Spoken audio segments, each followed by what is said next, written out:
de nuestro país.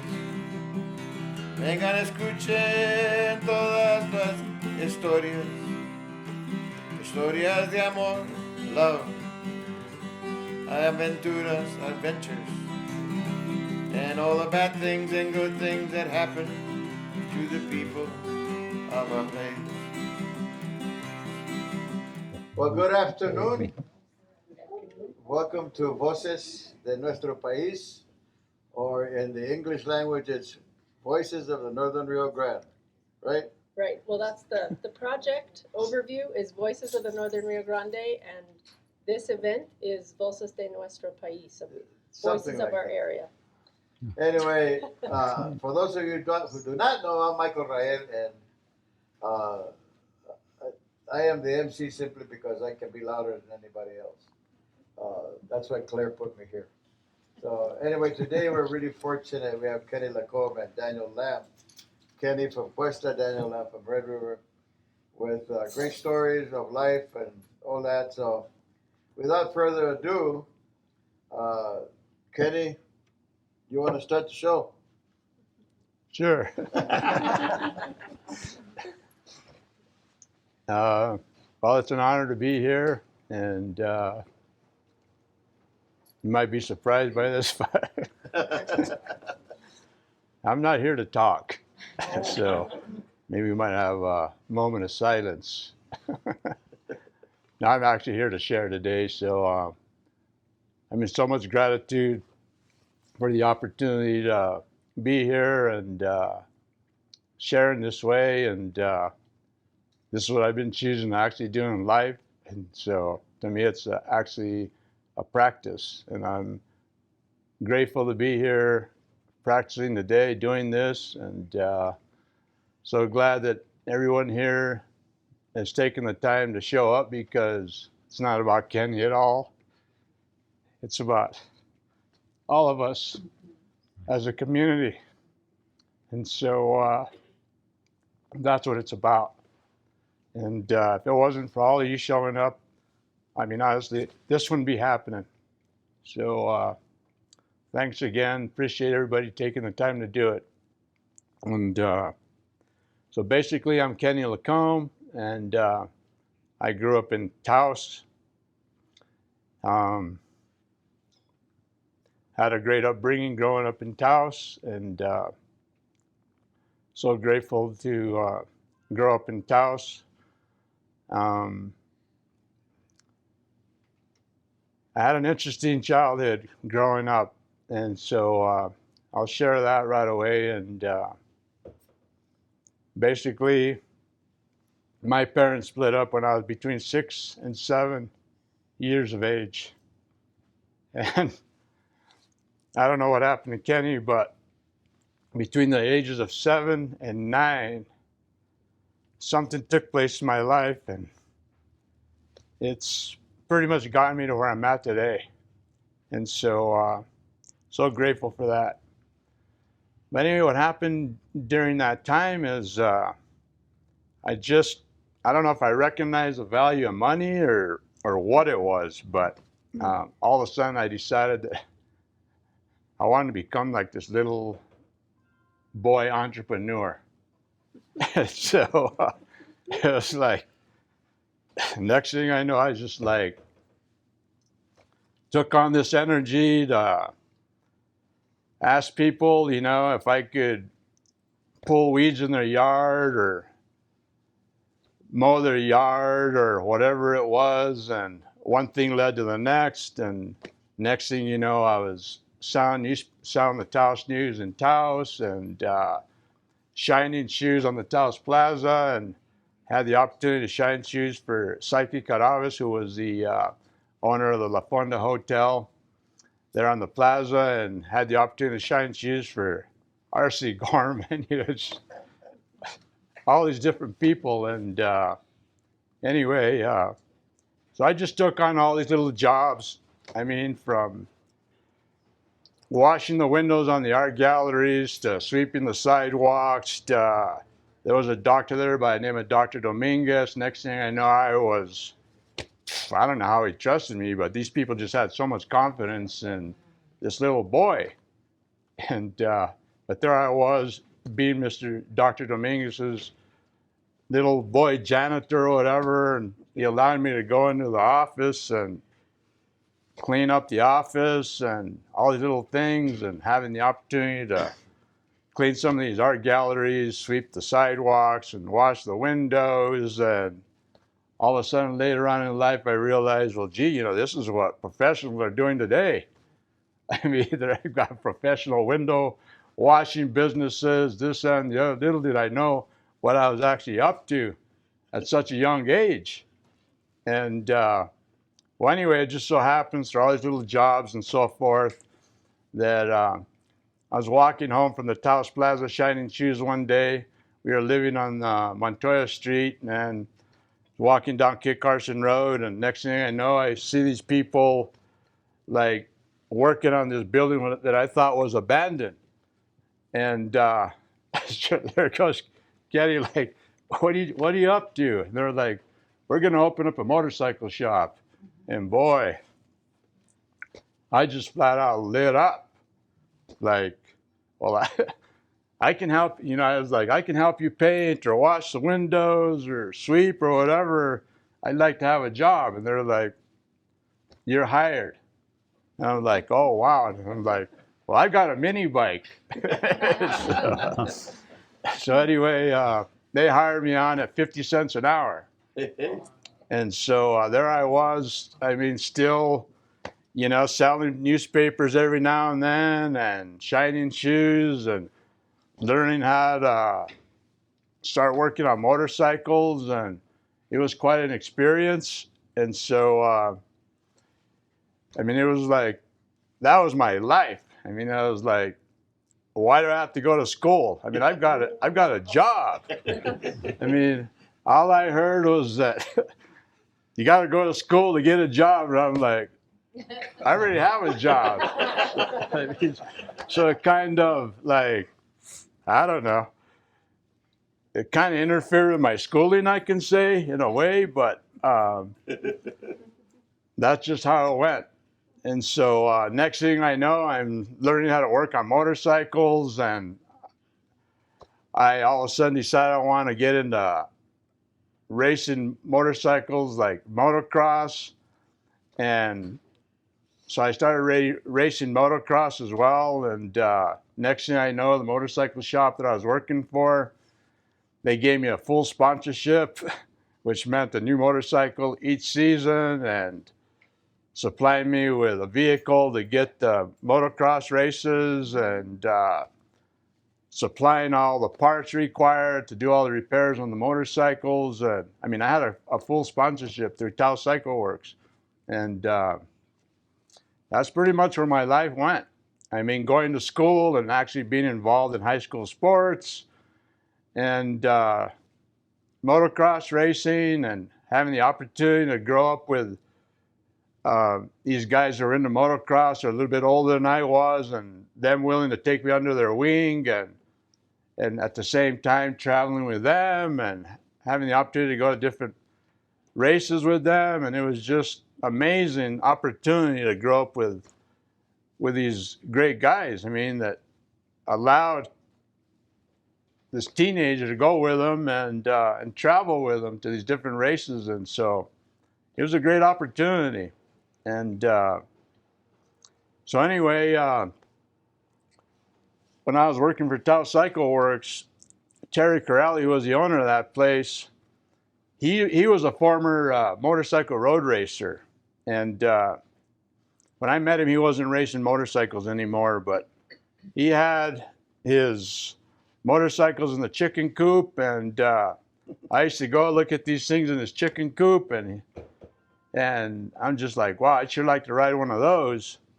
And he's like, I know one of these days you're going to be a motorcycle road racer. I can see it in your eyes. I can definitely see it in your eyes. I was like, well, I had no idea that I was actually going to become a motorcycle road racer. But it got to the point where I just didn't know anything about nutrients, nourishment, nothing. Pretty much just grew up on the basic, what we know here in the United States nutritional program. And So basically, by the time I was 18 years old, I started experiencing a weakness in my knees, and from motocross, and I also got involved in 100-mile desert races on a motocross bike, doing 100-mile desert races. And so it just so happens that my knees were definitely getting a workout, and through it all, I ended up getting really weak and things like that. So when after this time, I decided when I was about between 19 and 20 years of age, I decided to move up to the Northwest, and got involved in taking classes up there on how to road race motorcycles. And so that's what I did, and learned how to road race motorcycles up there in Portland, Oregon, and was racing in Portland, and we'd travel up to Kent, Washington, and we'd road race up there and back and forth. And so then I decided that I was going to move from Portland, Oregon back to New Mexico, and I had such a passion for road racing motorcycles at that time that I decided that I wanted to continue road racing motorcycles, and as a result, I was road racing motorcycles in 1983 in Aspen, Colorado, and on August 14th is when I crashed a motorcycle and ended up with a spinal cord injury. And so, but it's a really deep story. It wasn't just a motorcycle crash and ending up in a wheelchair. The thing is prior to the motorcycle crash, I was living here in Cuesta, and one day I was walking around in my yard, and I just started thinking, gee, everybody thinks that I'm doing great in life, but I didn't think I was doing that great. Even having at that time I was working construction and racing motorcycles, and I don't know, I just started taking a look at my life, and I'm just like, there's more to life than what I'm doing, but what is it? I mean, what is it? I have no clue. I only knew what I knew, and that was it. I didn't know any more than that. So this is simply what I did is I'm walking around in the yard, and I'm like asking myself, well, everybody thinks I'm doing great, but I don't think I'm doing that great. There's more to life, but what is it? And I'm like, what am I going to do? I'm just going to continue living life, working like 9 to 5 or whatever, and take a vacation every now and then, and whoop-de-doo, it's like, is this what I'm going to do for the rest of my life? I don't know about this. I don't know, I just had this, like, these thoughts coming through, and so all of a sudden, little did I know the next step that what was actually going to happen from this. All of a sudden, one day, I decided to hop in my clothes closet, which I took that as like a sacred space. And I literally got on my hands and my knees and made sure that the closet was pitch dark. And it was daytime when I did this. So I got into this closet, and this is what I did. I said, God, I want you to prove it to me that you are real and that you do exist. I could care less how disastrous it is. But I'm at a point in my life right now where I don't know if I really believe in mankind, and I feel like I'm confused, and I want to go through life with clarity. I don't want to go through life with confusion. And that's when, it wasn't 2-3 months later, I wake up laying flat on my back on the side of this racetrack in Aspen, Colorado. It was my 5th race of the day. And I don't think that they should have allowed somebody back then to race that many races in one day.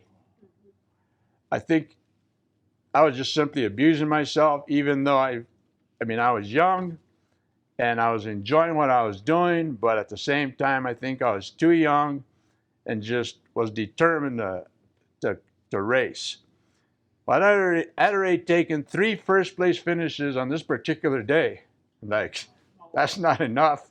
I mean, it's like, and 1 4th place finish. And when I crashed the motorcycle, I was actually in 5th place. When I went off the racetrack and hit a boulder head on and ended up getting ejected off the motorcycle. And this probably happened at about, I don't know, just a guess, I'd say at least 50 to 60 miles an hour, I'm thinking. That I exited the racetrack and acted like I was motocrossing and stood up on the foot pegs to control the motorcycle. I didn't even see the boulder, so I guess I must have been put into shock at that point. Hit the boulder head on, got ejected off the motorcycle, ended up landing flat on my back, and got the air knocked out of me and got my breath back, and there I was laying flat on my back and could feel my legs going numb. And as this is happening, I'm just like, wow. Through all the trauma that I was experiencing, it's like, Kenny, what you asked for in that closet, you just got it. Wow. I mean, it was like, through all the trauma I was experiencing at that time, just to have such clarity that what happened in the closet is what I'm experiencing. And so anyway, next thing I know, I find out that my spinal cord is injured and pretty much is going to be using a wheelchair for the rest of my life, is what I was told. And so, but at this time I had like this idea that I was going to walk again, and but at the same time I distracted myself because there was so much negativity while I was in the hospital that you're never going to walk again, you're never going to walk again. And I kind of got programmed into my subconscious and didn't really know at the time what was actually happening. So I chose to just start using the wheelchair and started using the wheelchair, and a whole new life was ahead of me. But the coolest thing is the fact that remembering what I asked about in the closet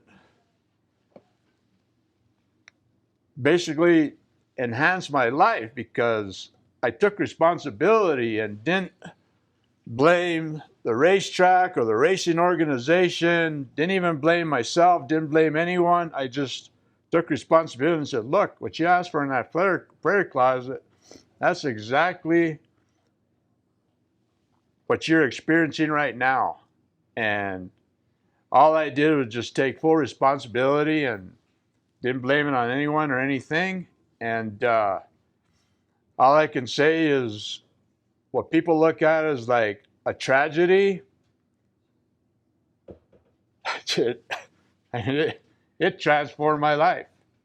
I mean, it was like, I look back on what the simple words that I was able to speak, but yet how meaningful and how significant it's been to my life. I mean, it's just like when I was there in the yard walking around, wondering what I was actually going to do with my life. And I guess basically what I was seeking is, what I realized was my spirituality. And that's what's enhanced the quality of my life today, is just knowing that there was way more to life than what I knew. And it had to do with spirituality, consciousness, awareness. And I mean, little did I know what was actually going to happen. But I've been able to like live a life now that I can't even imagine how I would be living today, or even whether I'd even be alive today. I mean, it's, I mean, for me to be up here speaking, I mean, it's just such a blessing. I mean, and I'm in gratitude every single day.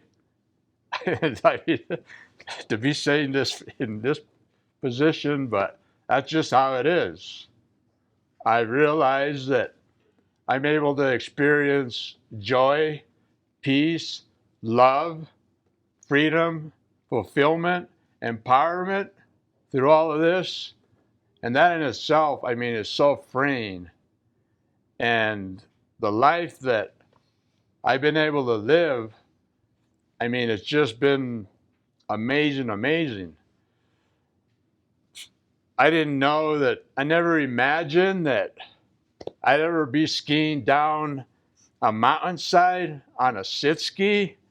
I never imagined that whatsoever. I mean, it's like, wow.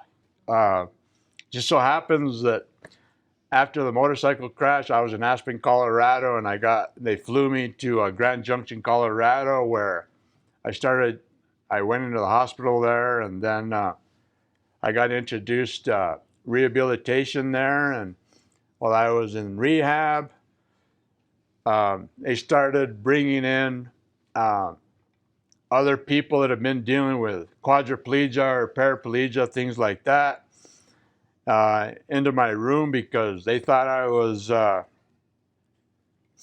nutcase. And the reason that is because they actually had me on morphine. And I guess when they had me on the morphine, I guess it just really affected who I am. And they didn't know what was actually going to happen to Kenny, and they were all concerned about, is this guy going to lose it mentally, or what's actually going to happen here? And once they took me off the morphine, I was a completely different individual. And they just were like, wow, this guy's like accepting this whole thing, and he just wants to start moving on with life. And so anyway, it was the most beautiful thing to hear that I was able to change my attitude and who I was being off that drug, morphine, and okay, it's time to get on with life here. And that's why they started asking these quadriplegics and paraplegics to come in to like talk to Kenny. They didn't know how he was going to handle the situation. But once I was off the drug, they just like, this guy's a whole new person. So anyway, I started getting introduced to what people are doing in life, living, using wheelchairs. And it was really inspiring for these gentlemen to come into my room to share. Anyway, this one guy shared with me, like, Kenny's like, people are skiing on these sit ski things, and there's wheelchair tennis, and there's wheelchair basketball, and there's all these things you can still do in your life. And I'm just like, okay, exciting. And so anyway, after I went through rehab in Grand Junction, Colorado, and this was really something. I was actually considering quitting road racing motorcycles. And the reason that is because the guy that I worked for at the motorcycle shop when I was a teenager, he mentioned to me one day, he says, Kenny, he says, I know you're going to become a motorcycle road racer. He says, let me just tell you one thing. I said, what's that? He says, if you start crashing consistently, the best thing to do, he says, is quit. Because if you don't quit, you're going to kill yourself. And I always remembered that. It so happens that this particular summer in 1983, I had already crashed 2 times prior to the crash where I injured the spinal cord. And I started considering, maybe I ought to just quit racing motorcycles. So I canceled my motorcycle racing insurance. And so Oh, here no. I end up Oh, no. on the side of the racetrack. Oh, Come to find out, paralyzed. And I'm flying me to a hospital, and then they're. And so basically, I go through the hospital and learning how to do things in a wheelchair. And they're like, we'd like you to go to rehab. And they're like, there's this place in Denver called Craig Rehab. They call them up, and they're like, we're not going to accept him. There's no way. He doesn't have any insurance. And I'm like, well, you know what? I'm here at St. Mary's Hospital in Grand Junction, Colorado, and I can do my rehab here. I can just do it right here. And they're like, okay, cool. If you want to do your rehab here at St. Mary's Hospital, we'll go ahead and rehab you here. So I guess there was also a rehabilitation center called Hilltop Rehab in Grand Junction, Colorado, and they specialize in brain injuries. They heard about Kenny at St. Mary's, and they're like, we specialize in brain injuries, but we're willing to take this guy on. We don't really work with paraplegics, but we'll go ahead and take it on. So they accepted me into Hilltop Rehab and said, look, we're going to rehab you here, and that's what they did. So I was there for about, 4 to 6 weeks, and going through rehab and learning how to use a wheelchair, and from going off curbs to learning how to climb some steps in a wheelchair, this, that, and the other. And when they asked me to go off the first curb, I'm like, I'm going to have to call home and have somebody bring my motorcycle helmet. There's no way I'm gonna go off that curb without a helmet. And they're like, okay, but we can just guide you off the curb in the wheelchair. And I was like, wow, I'm actually scared to do this. Huh, that's in Kenny? I guess so. Well, anyway, I went through Hilltop Rehab, and next thing I know, they had me doing videos there because I started thinking, gee, maybe we ought to start rehabbing paraplegics here. I mean, this guy's just going through rehab like you're making it look easy. And next thing I know, I'm getting ready to leave the rehab, and they're like, we mentioned to you and we accepted to you that we're going to take you at our own risk. And what that meant was, if I wasn't able to pay the cost for being there, that they're basically going to pay for it. And that's exactly what they did. They came to me after rehab, and they're like, we got this covered. You do not have any medical bills here at all. We're gonna cover it all. Wow. And so that's how life started unfolding. We just get in the way, and these things start, we simply just get in the way if we just simply surrender. I mean, to more than who we are, that's when things start happening. And so that's what I started learning to do, was just surrendering to my life and allowing it to all unfold. And it still continues to do that in this day and time. And we live in a benevolent universe. And once you realize that in itself takes you out of victimhood. And I didn't have to experience that because I took on the responsibility anyway, that when I was in that prayer closet, it was my responsibility for what I spoke out, and didn't realize how bold I was being at the time. So anyway, like I mentioned earlier, I got introduced to all these different types of sporting events that I could do out of a wheelchair and things like that. So when I got back home, I started learning how to use a wheelchair, and just so happens that there was this gentleman that was actually considering giving me a sponsorship when I was road racing motorcycles up in Colorado, and he was there the day that I crashed the motorcycle, and he found out where I was living, and he called me up and says, I'm going to be passing through New Mexico. I'd love to come and visit you. And I said, okay. So he came by and we visited. And he's like, I had considered giving you a full sponsorship when you were road racing motorcycles. I could tell you were an independent rider. And I was there the day you crashed a motorcycle. He's like, what are you doing with your life? And I said, well, I says, I started going to what was called TVA at the time in Albuquerque, the Technical Vocational Institute.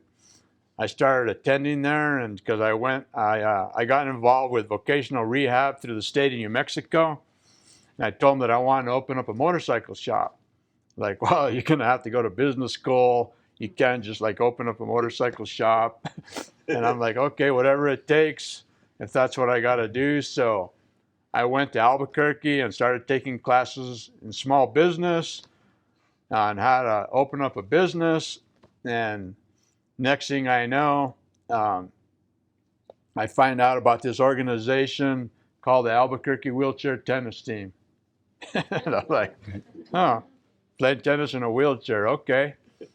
And so being that I was already in Albuquerque and going to TVI, going to school there, I went out and started learning how to play tennis in a wheelchair.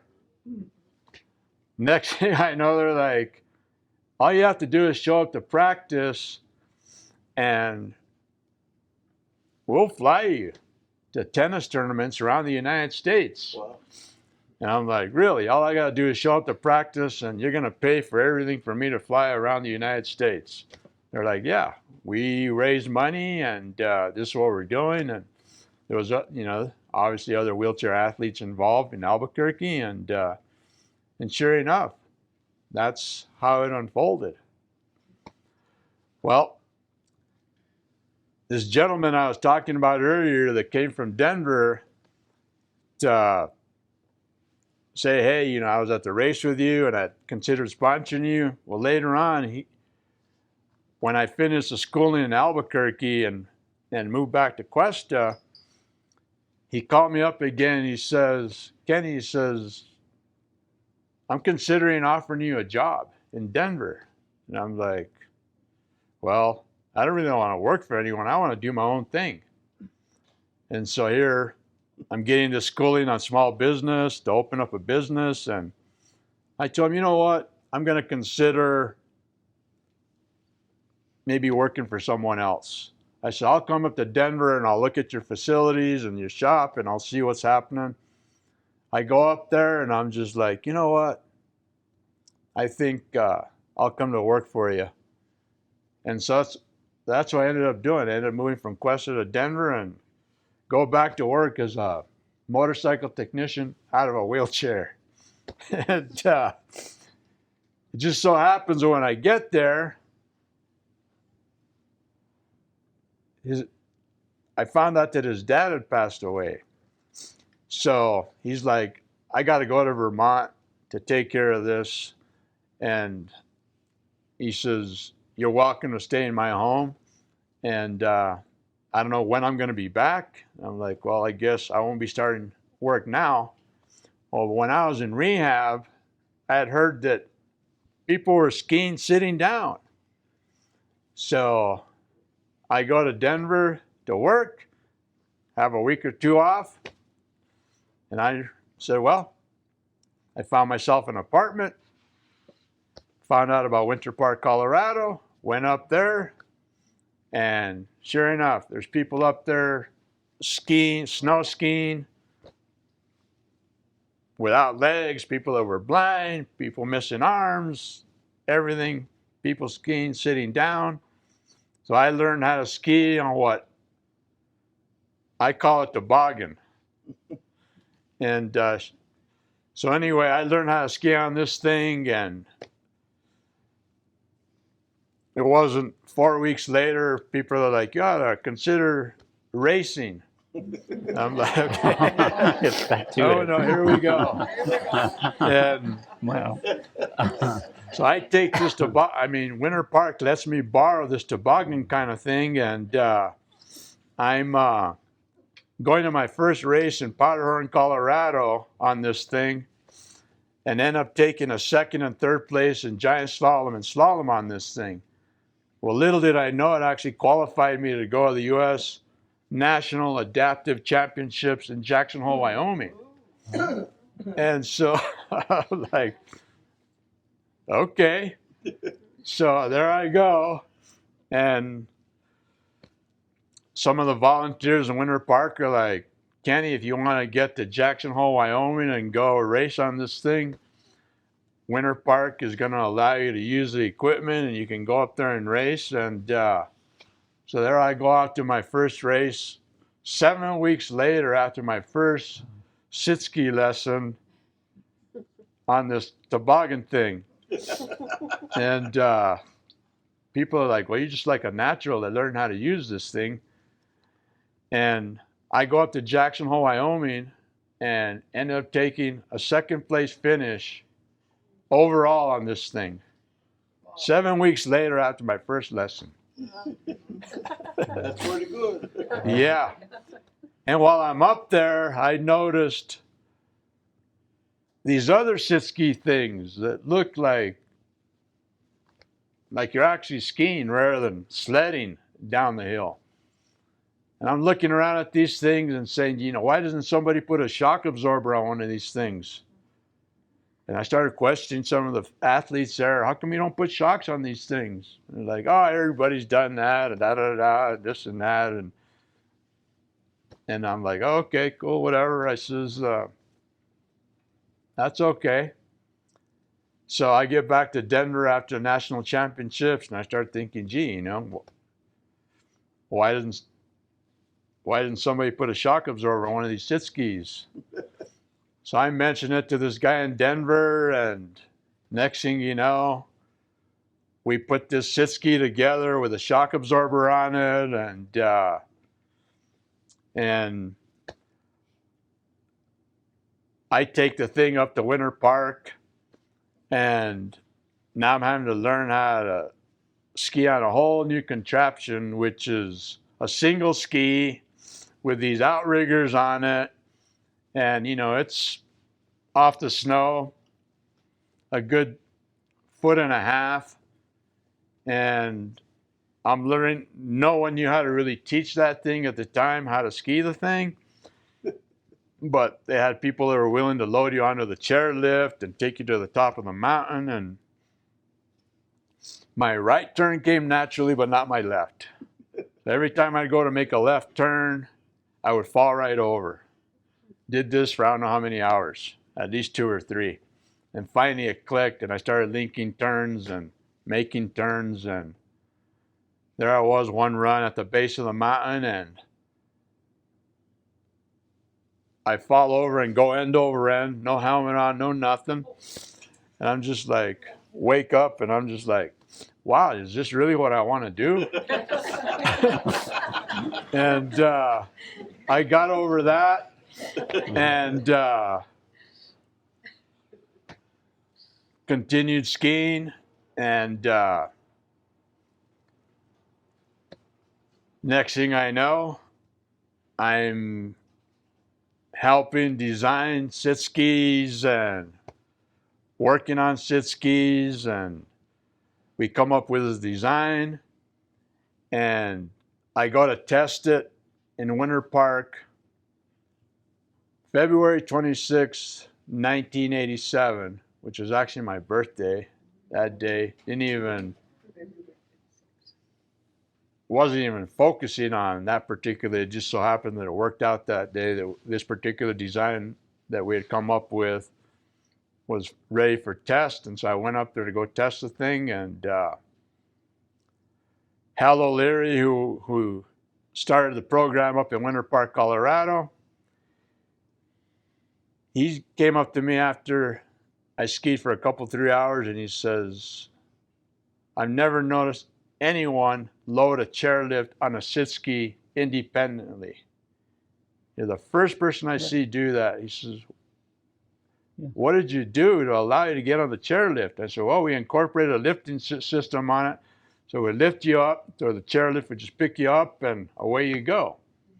And he's like, well, we'd like to buy 10 of these things. And I said, hold on. I says, wasn't planning on selling them. I said, but I'm going to go back to Denver. I'm going to talk to the gentleman. Him and I got involved doing this. And next thing you know, we ended up turning into a business called Enabling Technologies, building these sit skis. And so one thing led to the next. And so I ski raced that particular design for a couple, 3 years. And I'm like, you know what, there's got to be something better than this out there. And so this other guy had built a sit ski, and I told him, hey, you know, that thing seems to be skiing really well. Are you okay if I build one identical to it? So I did, and first ski race ever was I went to Park City, Utah, and hadn't even skied on the thing. Just built the thing and just believed in it. Took it up there and ended up getting a gold medal in giant slalom on that thing immediately. Wow. It was like, wow, yeah. But anyway, it's just been one thing after the other. And in 1987, I learned how to sit ski in 1986. In 1987, I ended up qualifying, little did I know, to be on the U.S. adaptive ski team. So I was on the U.S. adaptive ski team for probably another 3 or 4 years. That went through about the early 90s. And I'm like, okay, well, it's time for another design. And that's when a dear friend, David Dawson, who lives here in Cuesta, we got together. We met up at the Taos Ski Valley, and he's like, I'm a welder. I'm like, oh, wow, really? I said, I could definitely use a welder.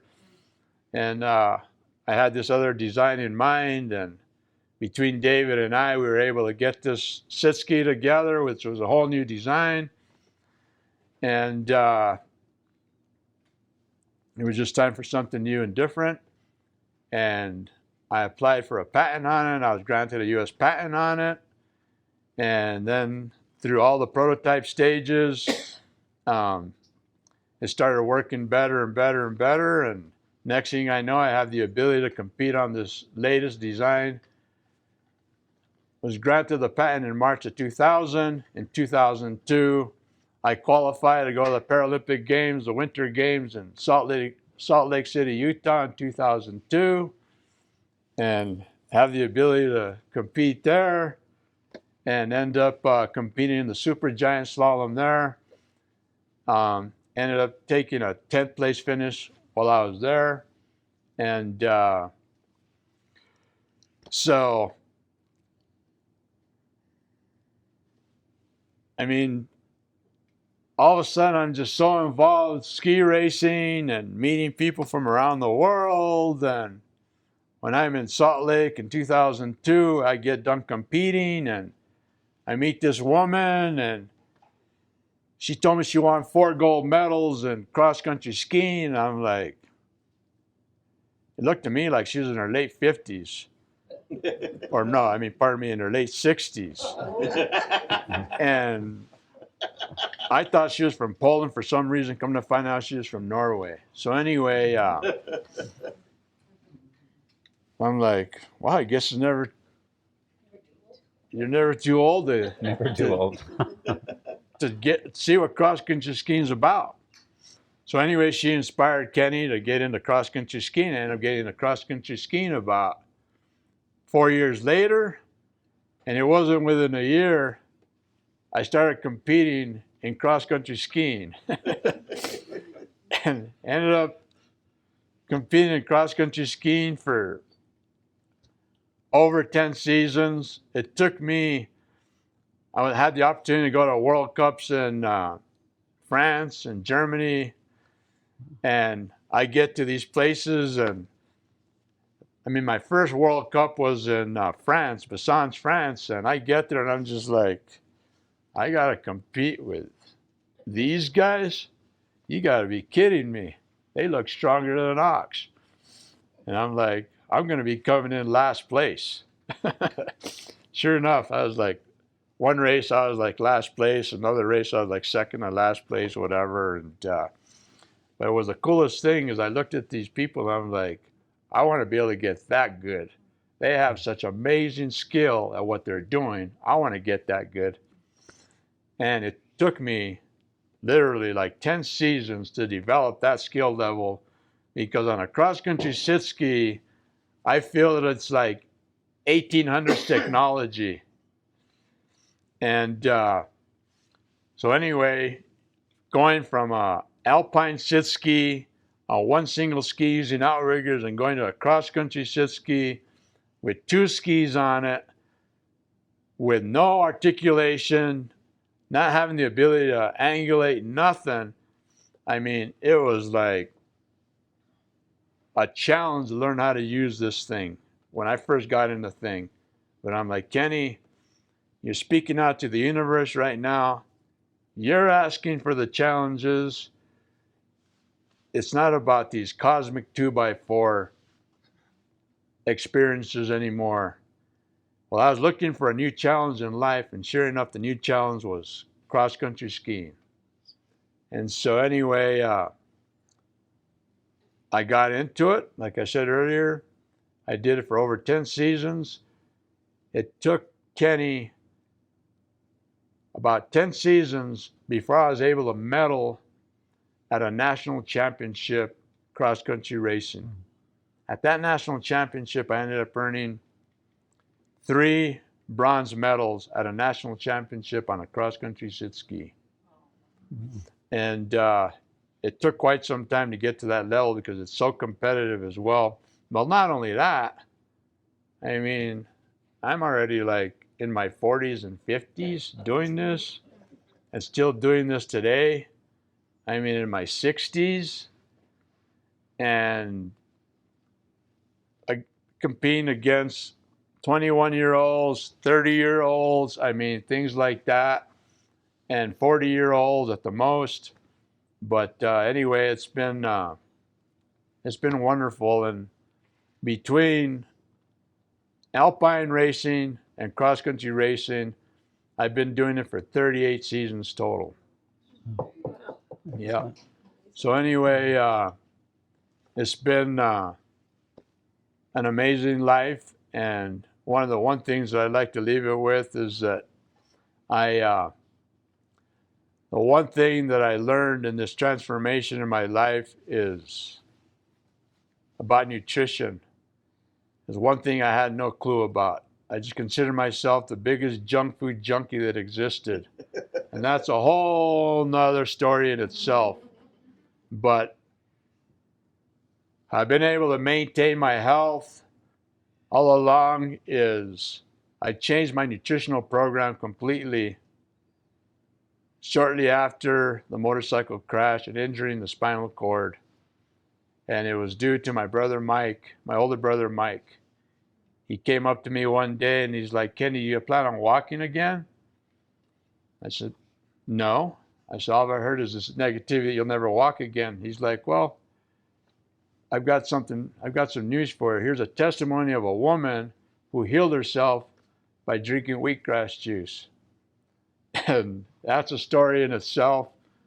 But I haven't did what this particular woman did to heal her spinal cord. They say she fasted for 40-some days drinking wheatgrass juice and walked out of it.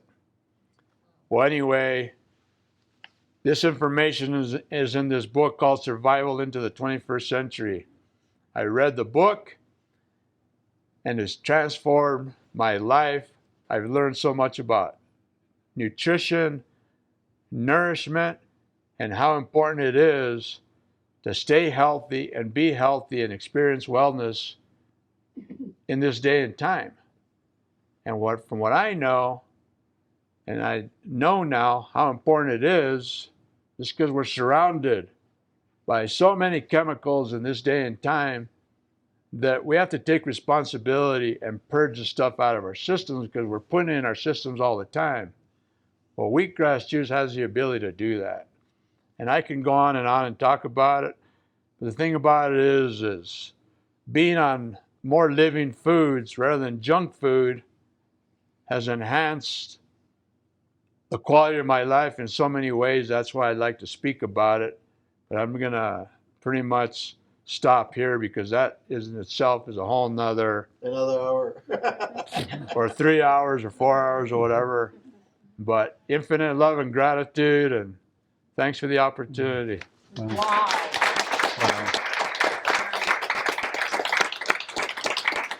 That's one hell of a life. Wow. And a lot of lessons in your life. Thank you. So now we move on to a different kind of feller. Ah, A young man that grew up basically here in Red River. Right. So let's welcome Daniel Lamb from Red River. Thank you. My life sounds boring in comparison. But I do have to piggyback on your discussion about diet. So those of us of a different age remember the old La Cienega Elementary. Yes. And we got whole pinto beans, we got whole corn, we got, and it was brilliant food. And during COVID, I got really, really sick and put on about 60 more pounds than I'm carrying today. And so about 2 years ago, I went on the calabacitas diet. It's my joke. But I literally went back to calabacitas, and I went back to the way we used to eat. Whole pinto beans, whole food, real food, nothing that came out of a box. And over that 2-year period, I stopped any sort of external medication. No blood pressure issues, no cholesterol issues, no blood sugar issues, because I'm eating real food. So I applaud your efforts. By the name of Tita Te Nawa. She is a full-blooded Cherokee woman from southern Tennessee. And I have used this as an example, and that in the United States, we can literally be the oppressed and the oppressor at the same time. So when Andrew Jackson, not a hero to my family, took away my great-grandmother's property and shipped her and 9 children, marched them walking to Oklahoma, she left Oklahoma with 9 children, got to Oklahoma with 1, my grandfather.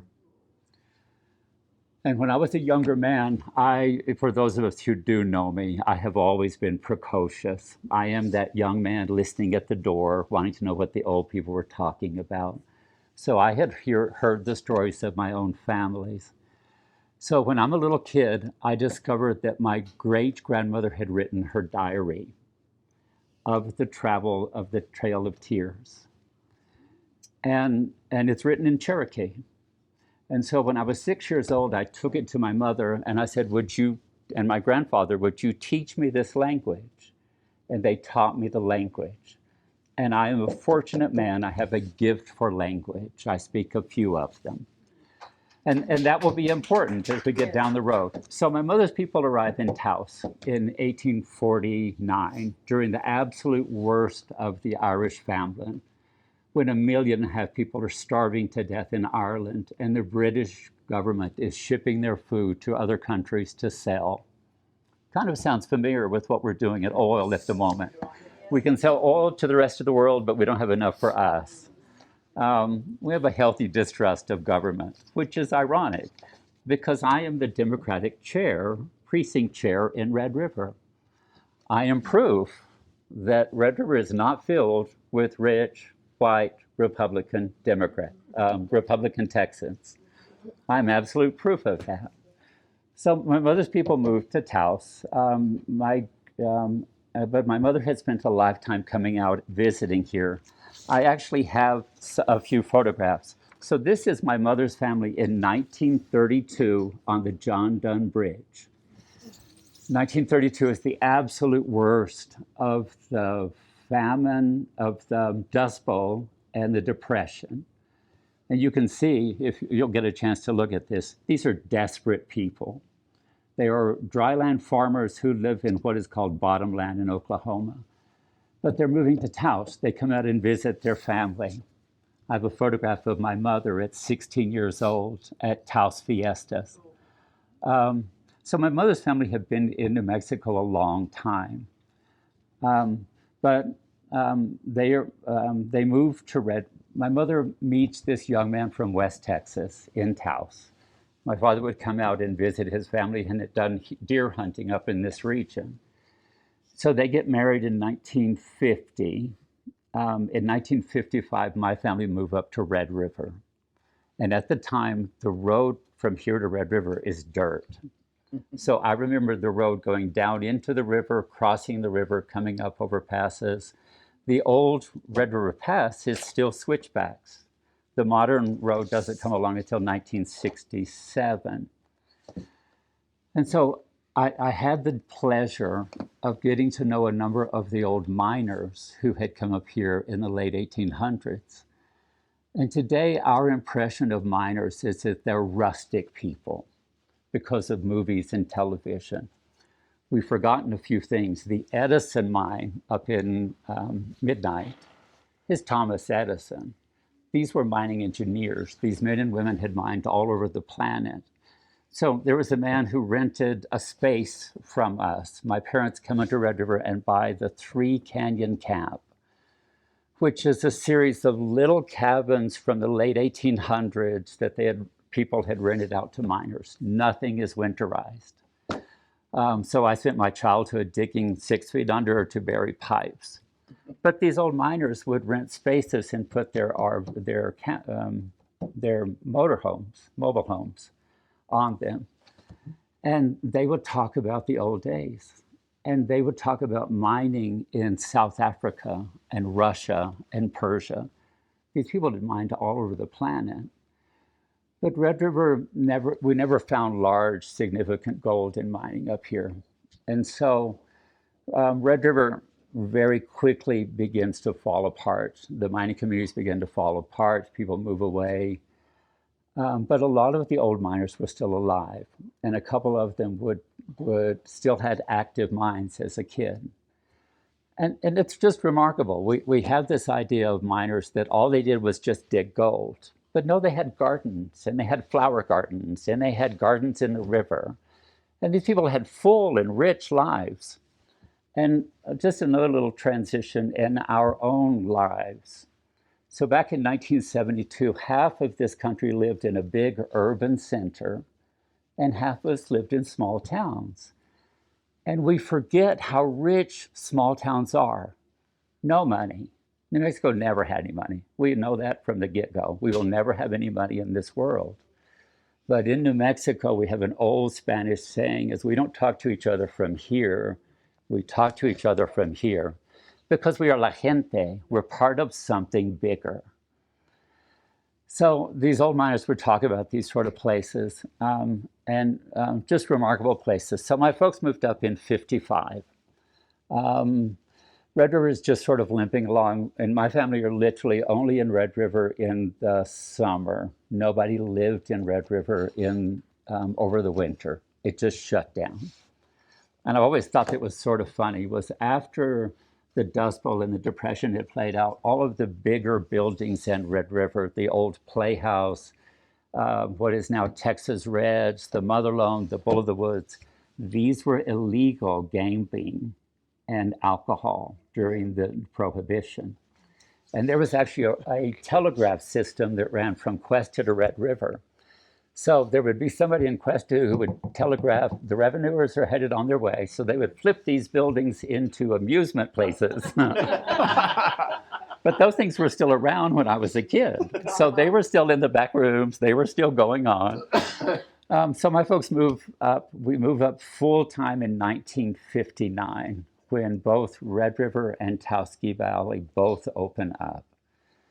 And some people will remember that the people from Taos Ski Valley lived in Red River as they were building Taos Ski Valley. And there's a unique moment in time. July 17th, 1955 is the day Disneyland opened in California. And 3 men drove up from Oklahoma into Red River.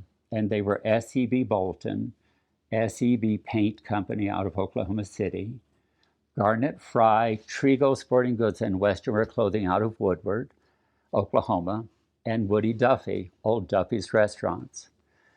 They actually ran into my parents, sold them the old Three Canyon Camp, which then became the Lonesome Pine, which now becomes the Eisenhunt. But these three men decided, because amusement parks are springing up all over the United States, and those of us who are baby boomers, our families are looking for entertainment. So these guys reimagined Red River. So they sold my parents the Three Canyon Camp. They went up to Aspen and taught 35 families, German, Russian, Czech, French, Italian, an assortment of Europeans from the mountains of Europe to come down to Red River and restart the ski area, actually create the ski area.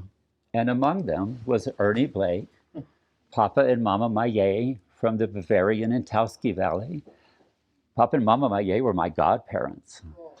But they also were survivors of camps. They had numbers on their arms. So we grew up hearing the horrors of insidious fascism and how quickly it overtook Europe. And it's a time when there is no satellite TV, there's no satellite radio, there's no cable TV. So we grew up hearing these stories from the old miners of an American world that didn't exist anymore. And these European stories, they would talk about Berlin and Vienna before World War II. Some of them could talk about them before World War I, when they were the glittering capitals of these worlds. But they all had that cautionary story. There's a woman by the name of Ilse Werndl who owned the Alpine. Ilse was from Stuttgart, Germany. Her father was a wealthy publisher. And when she was turned, I think she was 13 or 14, she was given a choice to join the Hitler Youth, or join the Hitler Youth, or join the Hitler Youth. And it was her saving grace, because as she had to join the organization, they shipped her to Norway, where she spent the rest of World War II working in a dairy, summer, winter, anytime, barefoot, barely dressed, in the cold and the snow. But she's also the only family member who survived fascist Europe. So we grew up hearing these stories. But it's also a burgeoning new age in the United States. So the people who taught me how to snow ski are Ernie Blake, your cousins, his family, the LaComes, the Maillets. And so I still ski locked in step. These were old hardline Europeans. There was none of this hunted come along stuff. They would beat you with ski poles if you weren't doing it right. But it was a wonderful time. And then we started school in Cuesta. Johnny Gonzalez from the gas station, what was the Chevron. His mother was Lucia Gonzalez, my first grade school teacher. And my brothers are both Hueros and I. I have proof. I did have hair once, and it was a different color. So I actually fit better in Cuesta. But when we started school in Cuesta, I thought my name was Gringo Salao Jete Palau. And it was not unkind. It was just we were the first outsiders to go to school here. My mother's people come from Taos. We spoke a little bit of Spanish, but we were the first time. But Lucia gave her youngest son, Anthony, a nickel. Go play with the little white boy. 67 years later, he is my absolute best friend.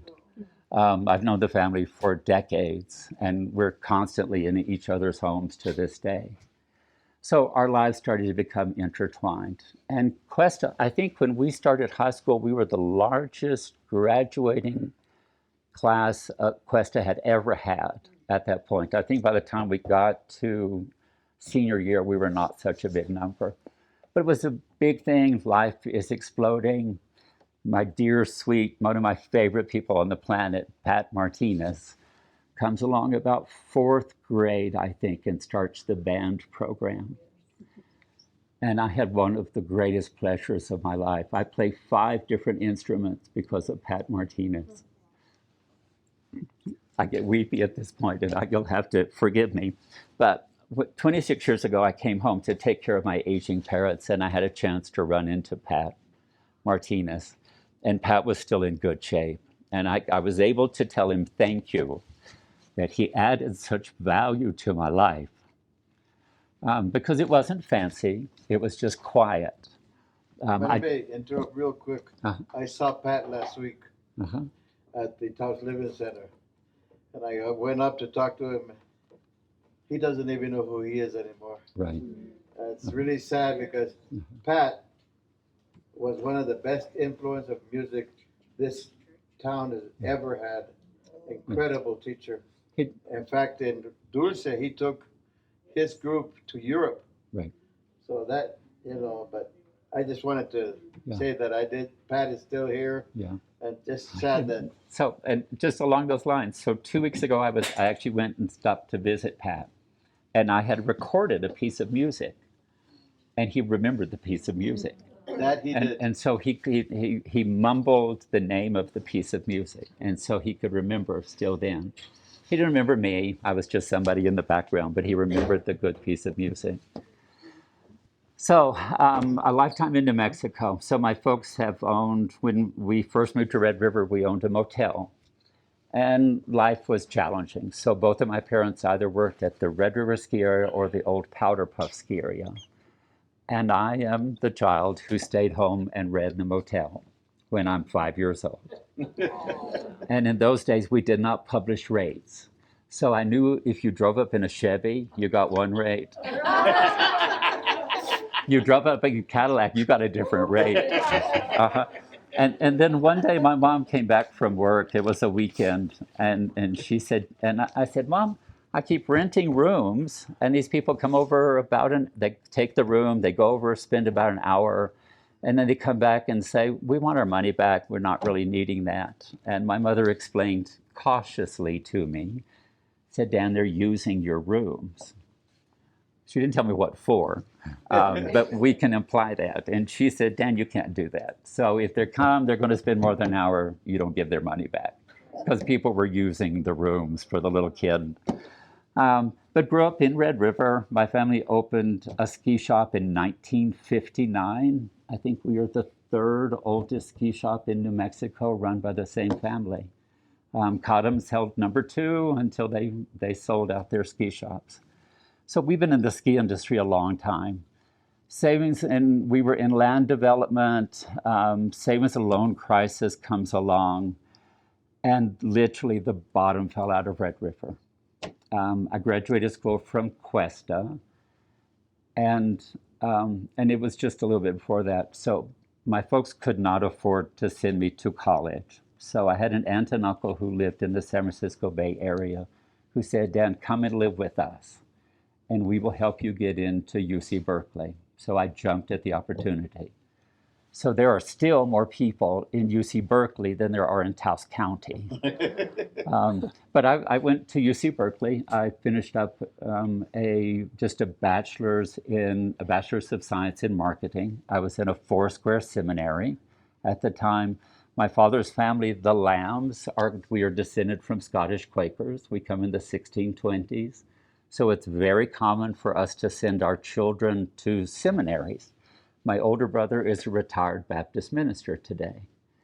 So I go to California, get an education, but eventually come back to Red River. Savings and loan crisis hits. I have to go make a living. I have a young family. I have to move to Albuquerque. I lose a wife suddenly. I have 2 little children. I get a teaching certificate, and for the next 29 years, I taught school, waited tables nights and weekends, and went to school in Albuquerque. But I taught the history of New Mexico, and I cannot tell you how much I love New Mexico. This is where people belong.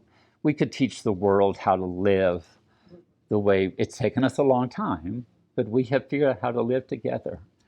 But I taught the histories of New Mexico. We have the largest crypto-Jewish population on the planet because Columbus was never Italian. No. Columbus was a Sephardic Jew from Western Spain. Yep.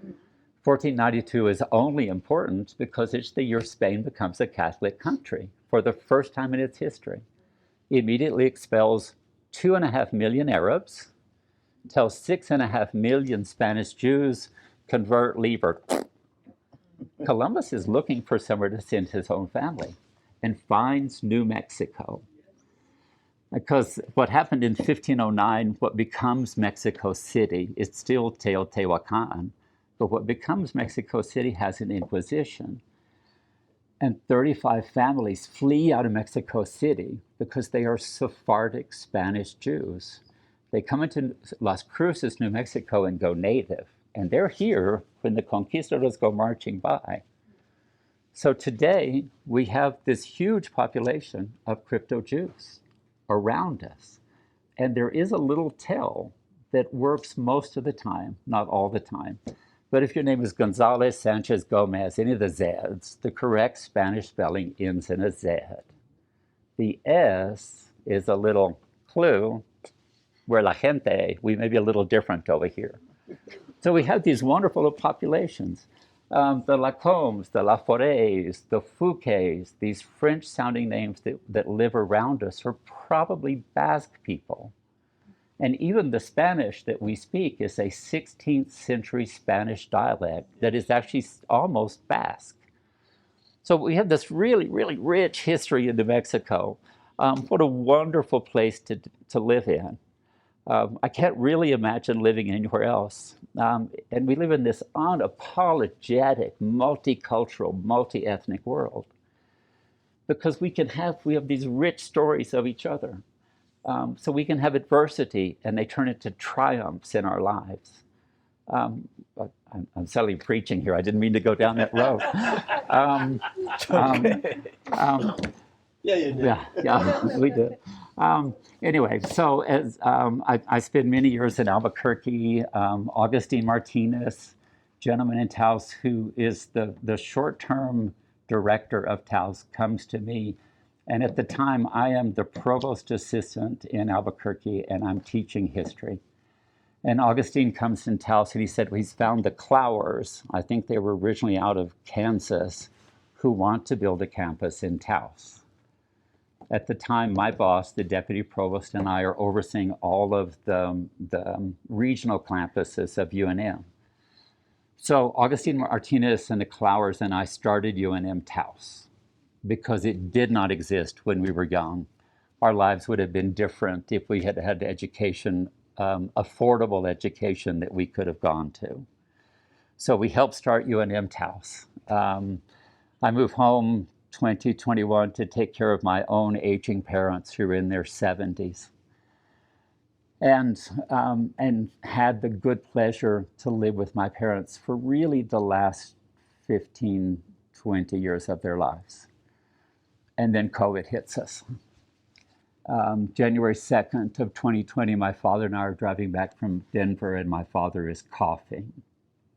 Within 2 days, he can no longer communicate. My father has COVID. I take him to our lifelong physician, Dr. Kilgore in Taos, another amazing human being. Dr. Kilgore said, Dan, your father's dying. He's got some kind of lung cancer. We don't know what this is. It is COVID. I taught pandemics to medical school students at the University of New Mexico. And so I had some idea of what we were facing. And I happened to be in San Francisco in college as the HIV/AIDS broke out. And I am in a seminary, so I'm working in the city among various populations. And at the peak of it, I can remember clearly that there was one day when 10,000 people died in San Francisco in a single day of AIDS. And the federal government is doing nothing. And someone got attention of Nancy Reagan, who then reached out to Anthony Fauci and Elizabeth Burks, whose name had been dragged through the mud. I've known these fine people for 57, nearly 50 years. So I was able to call them and find out what was going on. Said, Dan, is some kind of a COVID. We know it's deadly. We don't know its extent. We don't know how it's transmitted. My father actually survived the first round of COVID, January or February. My mother gets it. My mother is gone in 4 days. But I have a little moments of joy. My people are people of faith. We believe in a life after this. We believe in the value of a human soul. So we get my mother to a little home I have in Albuquerque. My brothers called and said, Dan, you have to come. Mom is going to pass. And I get there and they say, she's just babbling. She's not making any sense. We don't know what she's saying. And I get to my home in Albuquerque, walk into my mother, and she walks up and she sits up in bed and said, "Oh, Dan, I'm so glad you came. Our people have come for us. They're here, and it's time to go home," in Cherokee. That's why I told you the story earlier. I speak a lot of languages, but my mother is telling me quite literally that her people have come for us, and it is time to go home. And she's talking about her mother and her grandmother and Tita Te Nawa. And I love this. Tita Te Nawa's name in Cherokee literally means the wind that blows a rain cloud into our future. And my own grandmother gave me the name of Hanyon, which just means rain cloud. But I love this. But my mother is talking about her family, and she said, so-and-so is here, and Great Aunt Betty, and all these people. Some of them she would know, some of them she would have never met. But I became a history teacher because I did my own family research. I wanted to know where my people come from. We do not live in a vacuum. We are the results of generations of families. And so I realized what my mother is telling me, that my mother is about to pass. And so we talked for a few minutes, and she gets a little upset and said, "Dan, it's time to go. We have to go." And I'm talking, stalling. And then she finally said, "Daniel Lamb, get up. It's time to go home. We have to leave this place. It has bad air, bad water, and we have been here long enough. We need to move on." And I was able to tell my mother, "Mom, I can't come, but you can go ahead, and I will catch up with you later." And my mother closed her eyes and passed away. A year and a half later, my father gets multiple myeloma from COVID. And my father at that time is 94. It is not treatable. The only way they could keep him would to be permanently put him in a hospital. My father said, "No, I'm not going to do that." So he comes back to my home in Albuquerque, and Dad is beginning to see my mother. Mom, Mary came by, and he's starting to see her. And he said, "I don't want to go." And then his brother comes by. And then finally my mother comes one more time, and my dad explains to me. He said, "Dan, your mother comes by, and I think the next time she comes, I'm going to go with her." And sure enough, in a day, my father passes away. So we know where our people went. So we have those heart-wrenching, sweet moments. But, we get through that because we know who we are. We know where we come from. We know what matters to us. And at the end of the day, we live various lives, but what we see demonstrated today among the extremely wealthy, powerful people on another coast who think they have control of our lives, they do not. At the end of the day, those stories are written by people who will never love them, never care about them. But let's make sure our stories get written by the people that we love, that we care about. And my family are unapologetically misto. So when it comes for me to pick a box, I have to pick about a dozen boxes because I am Irish, I am Scottish, there's a little English in me. My great-grandmother on my mother's side is full-blooded Cherokee. My great-grandmother on my father's side is Choctaw. In New Mexico, we are Romeros and Jaramillos and Gonzaleses. We are the best of our worlds. We are hybrids, people, all of us. So they try to put us down as that we are less, but we are more because we know where we're going. We know where we come from. And in fact, there's a small group of educators who are working, trying to show the city of Albuquerque and APS, if you will come back to young people who are in trouble, whose sole experience of life is electronic. And if we can teach a different generation, Taos is working on this at the moment, if we can go back to kids who are in trouble and teach them where they come from, because they don't know our stories. They don't know grandma's stories. They don't know their abuelita's stories. They think life is what they see now and only what you can eat and taste. But I think of Lucia Gonzalez telling me of riding a horse to Alamosa on a weekly basis and coming back and forth so she could get a teaching certificate because she knew she needed a government job. When you understand that those are your people, they weren't rich, they weren't famous, they just did what it took to raise their kids. And so it's important that we keep these stories alive. Yeah. In a nutshell, that's kind of my story. I could bore you with endless stories about New Mexico. You have to tell them how you got rid of COVID. You remember you told me about that you got COVID. The doctor said, "If I send you to the hospital, you'll die." Exactly. So you went home, and then what happened?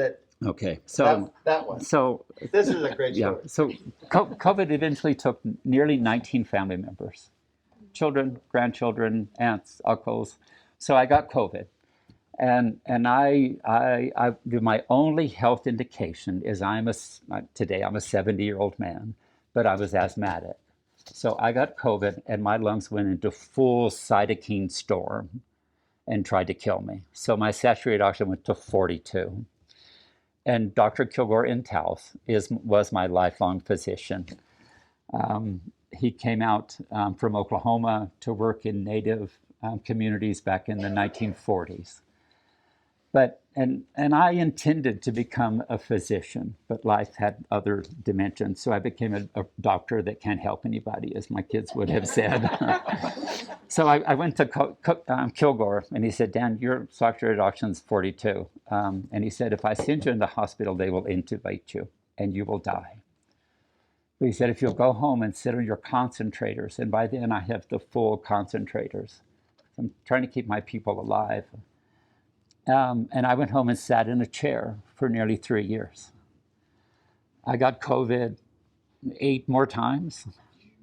But I was, just little things that we know. So again, when we were young, they would teach us that you don't regrow brains, you don't regrow nerve endings. Bullshit. Pardon my language. But we know better. We can regrow. We can outlive it. And I had done enough research that I was determined to outlive it. So I literally sat in a chair. I went on the Calabacitas diet because I could find my way to the refrigerator. But I put on a good bit of weight before I had to start losing weight. And eventually I just started outliving it. And so I just kept fighting back and just taking small steps. And COVID was tough in retail in Red River. Red River has, in my lifetime, Red River has always been this odd cultural meshing. So we have Texas, Oklahoma culture meeting New Mexico culture. And they're not the same. New Mexico, we are deeply consensual. We've spent hundreds of years learning how to cooperate and how to get along. This larger American consumerism will just bowl us over. It doesn't value life. It doesn't evaluate the stories. But I literally, one day I was attacked. I'm walking around in my own store with an oxygen tank on, and I'm trying to do all the right things. So I've got a mask on. I'm wearing an oxygen tank in my own store. And a man walks in his 30s. And he said, there's no such stuff as that. And I'm an old school teacher. I'm not a soft heart. And he grabbed the oxygen tank, threw it into the street, knocked me down the stairs of my front doors. And I struggled after that. And as I got better, I really struggled. And I said, Lord, how do I go back in my own store and deal with people that I no longer trust? And I struggled with that for months. And finally, the good Lord just comes back and said, Daniel, you can't fix the world. It's my job. I'll take care of that. But you can make your corner better. And a funny thing happened to me is outliving immediate descendants. I still have brothers. My brothers have grandchildren. But outliving the people closest to me, I discovered that I could begin to expand that to other people. So we had a whole group, and I don't mean to get too political on you, but we do live where we live. So during COVID, a whole group of ultra MAGA people moved into Red River who wanted to set up barriers at each end of town, and they would determine who would come in and out of town. So we are talking people who came from gated, segregated communities in other places and thought we should become that. And my father, who had already passed away, who kept waking me up at night and said, Daniel, you have to run for town council. I always had enough sense to never, ever, ever do that. I enjoy the politics of universities. We're making something work, but just for screaming at each other, I never wanted to do it. So for several months, my father kept nagging me, waking me up, and I was, okay, I'll do it. So I go over and I registered at Taos County. Didn't tell a single one of my neighbors I was running for office, and they voted me in. So I am proof that a Norteño Democrat can win elections up there. Yeah. But those are some of my stories today. Yeah. A question, sure. You were talking about the mines in Red River. Uh-huh. Do you have any history on the Carabel up Pioneer? So actually, when I was a child, and again, I'm 70, so back in the late 50s, Carabel still had glass in the windows. It still had curtains over them. So the Carabel is actually owned by a family who live in Houston at this point. And so it's this little carve out between the town of Red River, Kit Carson National Forest, and the wilderness area. But at this point, the family had pretty well torn it down. I understood that they brought all the material with some redwood. They only mined one gold bar. I don't know if that's true. That is correct. So at the peak, there were about 4,000 people who actually worked at Carabel, Wow. but just never found much gold here. Even Thomas Edison was trying to use electricity to separate minerals, which became a thing later, but he could never generate enough electricity because not enough running water around here. So just the gold never really played out around here. And Red River really became potato fields. And what is now the center of downtown Red River was swamp grass. It was that high, just swamp. Because in Red River, the water table runs from Flag Mountain to the river. So everything was moving. But these old miners, they were amazing people. We had a gentleman by the name of Dick Kirshner.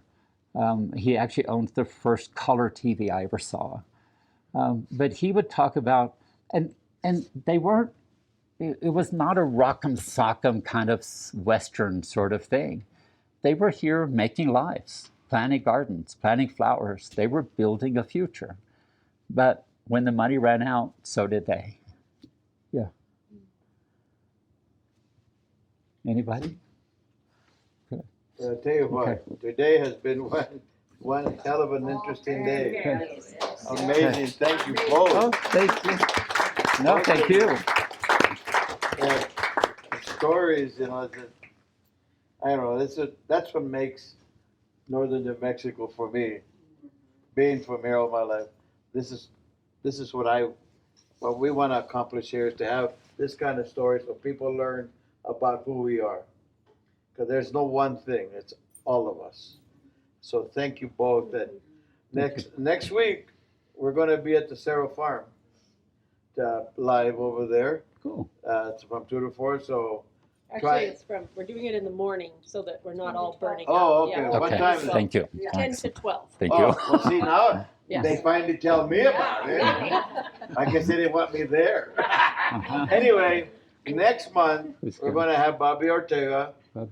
And I saw him yesterday, and I said, make sure you bring Dwayne, because I said, you and I can talk all day, and if we don't have Dwayne to shut you up once in a while and do music, he'll talk all day. So he agreed. So it'll be Bobby and Dwayne be next month.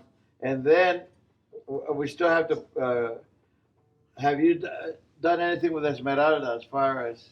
No, not Okay. first. So In October, I think we're going to be going to Amalia to do a show there for the Riveras and maybe other people from that area that grew up there.